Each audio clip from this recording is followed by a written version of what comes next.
Hi Well Folk friends, it's Sarah Stutzman here, and today I'm going to talk to you about the importance of soaking your seeds and nuts. But first I'm going to have to take you back to creation and the way that our world was created. Think about if you have a garden, or think about the seasons. You plant in the springtime, you plant that seed, or you see growth on trees. And in the summertime, the life is flourishing. And you're harvesting, but then in the fall, your garden kind of goes downhill. You let things drop to the ground. You see in nature that seeds are dropping to the ground, but they're not dead. They're hibernating underground. And our Creator, He designed it perfectly. He designed the seed to have everything it needed in it. But if we were just to eat that seed or that nut, there are things inside there that are harmful to our body, that aren't going to benefit our body if we eat that seed raw. So today we're going to talk about soaking almonds because of the phytic acid content that's in the almonds. So out in nature, or if you eat a plant-based diet, lots of legumes and nuts and seeds and grains have phytic acid. Almonds have the highest, or one of the highest, phytic acid compounds, and what that is for the plant, or for the seed, it's a phosphorus store for when that seed sprouts and becomes a plant. It's the phosphorus that plant, that tiny little plant, needs to grow. But for us, it blocks minerals like zinc and iron in our body. So what our ancestors used to do, and it's something that we kind of got away from now in our busy, fast-paced world, is soaking our nuts. You can even soak them so long that they start to sprout, but that would take a little bit longer. So what I do is I just soak them overnight, and I will demonstrate that now. So I soak them overnight for about 12 hours.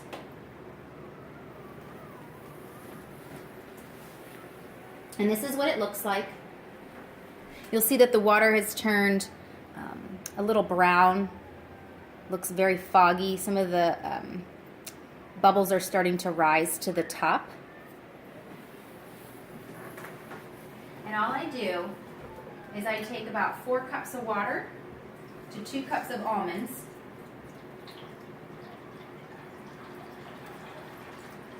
Pour that over the top.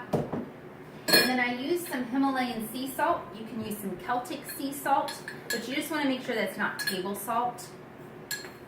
Sea salt and Himalayan salt have more natural mineral content in it, and it's better for our bodies.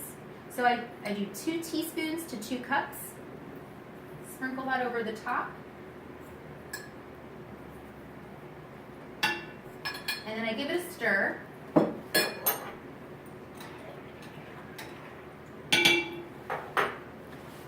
And then I let that rest overnight. So I like to do it in the evening so I don't have to take up counter space. I let it rest overnight. I have let them go for about 24 hours, and that's okay too. So then I'll take those soaked seeds the next day, strain them out,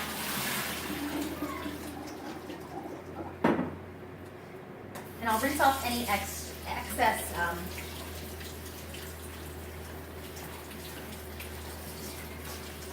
acids, anything that's on there that I want to get off. Then I bring it over to the dehydrator.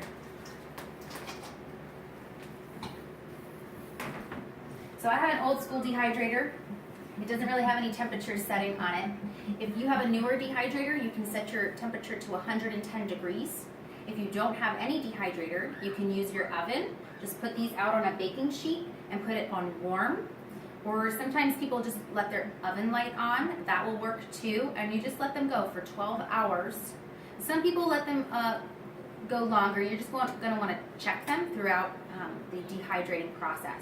I like the dehydrator because it still keeps the seeds or the nuts alive, because it doesn't get to such a high temperature. And so let me show you how I do this. I'm going to take this off. I'm going to let this on the ground so it doesn't fall.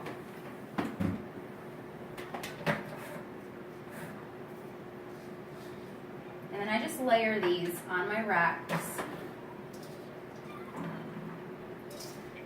And if you've eaten like raw almonds, you know that they have a chewy consistency and they don't taste very good.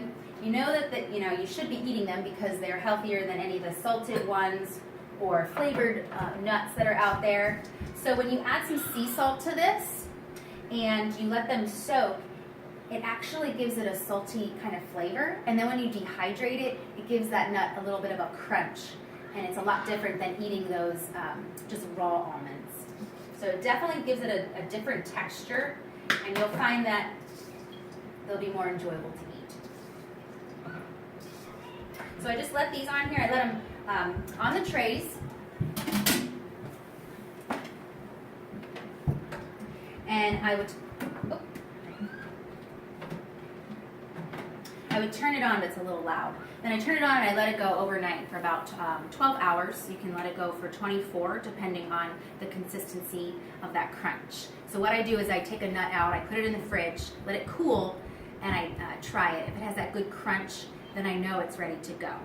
So that's how I soak and dehydrate my almonds.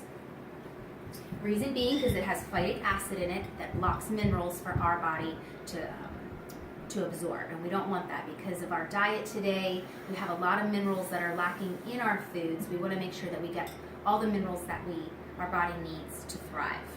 So when that's all done dehydrating, I just put my almonds in mason jars and I store them in the fridge because I like that they have a better shelf life in the fridge, and plus the coldness gives them a really good crunch. Some people store them in the freezer, that's up to you. And to leverage your time, because this is a process, it's something you have to think about. So to leverage your time, you can do a big batch of these. I do about 4 cups. You can maybe do up to 10 cups of almonds at one time, depending on how much time you have in your week. So I hope that helped you understand the importance of soaking and dehydrating your nuts and seeds. Have a great day. Bye.